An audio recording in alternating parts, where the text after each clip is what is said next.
And what is the tourism business looking like in Cuba today? Well, President Donald Trump has promised a tightening of regulations between the countries. And so is the tourist business booming right now or not? Is it recoiling at the thought of Trump regulations? As it is, only a few flights back and forth each day exist right now. Steve Marshall is the CEO of Cuba Ventures.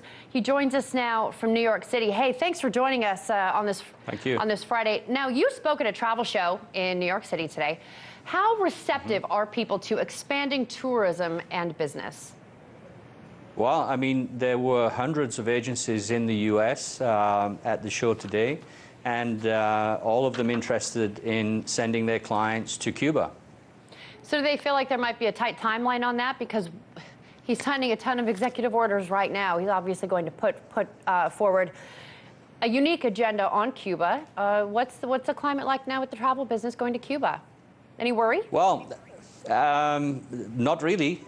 Basically, my take on this is that Mr. Trump, throughout his whole campaign, said that he's looking for a better deal with Cuba. And I think that this is going to translate to him looking for better trade deals with American companies and a better return for these companies that are venturing into Cuba. Also bear in mind that his mandate was to increase employment in the U.S. Now we have 4 airlines with flights leaving, 110 flights a day leaving the U.S. To Cuba. These are invariably U.S. employees running these planes and these companies. We have Google, we have Booking.com, we have many companies in the U.S. with employees that are benefiting from this rapprochement with Cuba. Any sort of ongoing concerns or questions people have about traveling to Cuba? Obviously, the restrictions were lifted quite a while ago. A lot of interest in traveling there. What are some of the recurring sort of misconceptions about going to Cuba?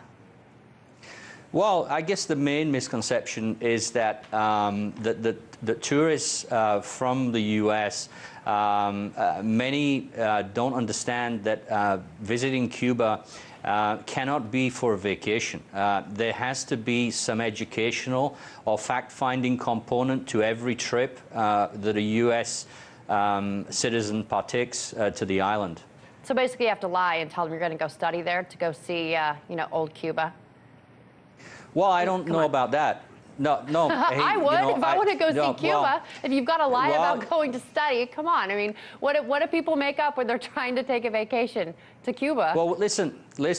We've seen thousands of Americans going to Cuba. Many of them are going there to Havana to see the colonial buildings and to spend time with Cuban nationals on the people-to-people type visits. So I would tend to disagree that Americans are traveling to Cuba to lie on the beach. I mean, there are plenty of other destinations that they can visit to do that.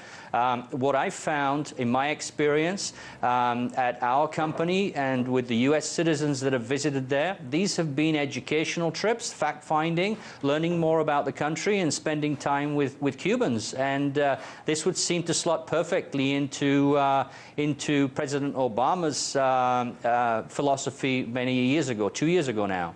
Whose requirement was that in order to go to Cuba, it's got to be for fact-finding?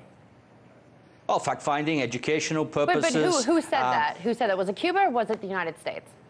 It was the United States. All right. Any issues that people are facing when they travel there? Is it all pretty much smooth sailing? I mean, how do you educate people on getting to Cuba? You know, there's been a stigma for a long time about going there. Well, I mean, there's been a big change psychologically in the U.S. The moment that many of the airlines like JetBlue, Southwest Airlines, and many others that are American Airlines, United, have started flying to Cuba, this has sort of legitimized somewhat the travel to the island, because the booking takes place with the airline directly. The affidavit to travel there for the general license, which is essentially just agreeing that you are going there for those reasons, is a simple process. And so, you know, at the end of the day, the moment that this became legitimized and that it was commercially acceptable to sell these flight tickets, then I think the American people realize that it's now a feasible destination. All right. Hey, thanks for your input on this. It's always interesting to come in and talk about how Cuba's doing vis-a-vis our tourism there, because, you know, Donald Trump talks about new regulations. You don't always know what you're going to be dealing with. Thank you very much. We'll see. Yeah, Steve Thank Marshall, you very much. Yeah. CEO of Goodbye. Cuba Ventures Thank you. Corporation.